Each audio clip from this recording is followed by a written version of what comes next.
రాయచోటి ఉదంతం మాత్రం చాలా లైట్ తీసుకుంటున్నారు. పోలీసులు అయితే సీరియస్‌గానే తీసుకున్నారు. వాళ్ళు పట్టుకున్న వెరైటీ చూస్తే అసలు ఆంధ్ర ఎంత అదృష్టమో అనుకోవాలి. ఎందుకంటే మన విజయనగరంలో వాడు పేల్చాలనుకున్నప్పుడు ప్రజల ప్రాణాలు తీయాలనుకున్నాడు. వీళ్ళ దగ్గర దొరికినటువంటి ఆయుధాలు చూస్తే ఒక చిన్న ఊరిని లేపేయచ్చు. ఆ తరహా ఆయుధాలు వీళ్ళు చేస్తుంది.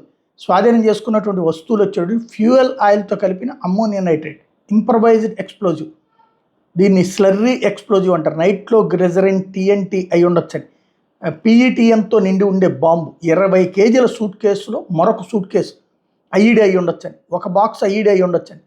Potassium nitrate, potassium chloride, potassium permanganate, gun powder, dagger పిచికత్తి, కొడవళ్ళు, పించిన ఆయుధాలు, ట్రైమర్ల కోసం గడియార యంత్రాలు, ఫుల్ స్విచ్లు, ప్రెషర్ స్విచ్లు, స్పీడ్ కంట్రోలర్లు, గ్యాస్ ట్యూబ్ అరెస్టర్లు, పేలుళ్ల సమయంలో గాయాలకు ఉపయోగించే ball bearing, nut bolts, monitoring కోసం బైనాక్యులర్స్, వాకీ టాకీలు, రేడియో పరికరాలు, అనేక మొబైల్ ఫోన్స్, అనేక చెక్ పుస్తకాలు, ఆర్థిక లావాదేవీల సమాచారం కోసం డిజిటల్ స్టోరేజ్ పరికరాలు, అలాగే ముస్లిం సాహిత్యం, భారతదేశంలో నగరాల మ్యాప్లు, టైమింగ్ సర్క్యూట్ల మాన్యువల్స్, కోడింగ్ బుక్స్, ఆస్తి మరియు ప్రయాణ పత్రాలు, హ్యాకింగ్ సాఫ్ట్వేర్లు, ఇతర ఎలక్ట్రానిక్ పరికరాలు. ఈ ఇంటి శోధన సందర్భంగా నిందితులు భార్యలైన సైరా బాను, అబూబకర్ సిద్దిక్ భార్య మరియు షేక్ షమీ మహమ్మద్ అలీ భార్యలు పోలీసుల మీద ప్రతిఘటన చేయకుండానే మహిళా పోలీసుల మీద దాడికి ప్రయత్నించారు. పోలీసులు అరెస్ట్ చేయడానికి ప్రయత్నిస్తే వీళ్ళ దగ్గర విస్ఫోటక సామాగ్రిని స్వాధీనం చేసుకున్నామని పోలీసులు ప్రకటించారు.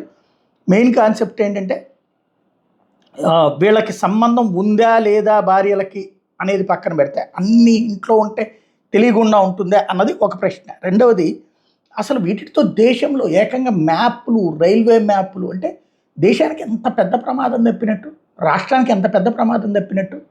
ఇక్కడ ఇంకొకటి ఆలోచించాలి వీళ్ళకి సంబంధించినటువంటిది. ఈ బ్యాచ్ చేస్తున్నటువంటిది గతంలో కూడా ఇట్లాంటి పరిణామాలని వీళ్ళు దాన్ని ఏమంటారు వాడిన వీళ్ళల్లో అక్కడ వీళ్ళ పాస్పోర్టులు చూస్తే ఎన్ని దేశాలు వెళ్ళొచ్చారో తెలుస్తుంది. వీళ్ళ సహాయకులందరి పాస్పోర్ట్లు చూస్తే ఎన్ని చోట్లకు వెళ్ళొచ్చారో తెలుస్తుంది. అప్పుడు అసలు సంగతి అర్థమవుతుంది. డెప్త్గా వెళ్ళాల్సిన అవసరం ఉంది.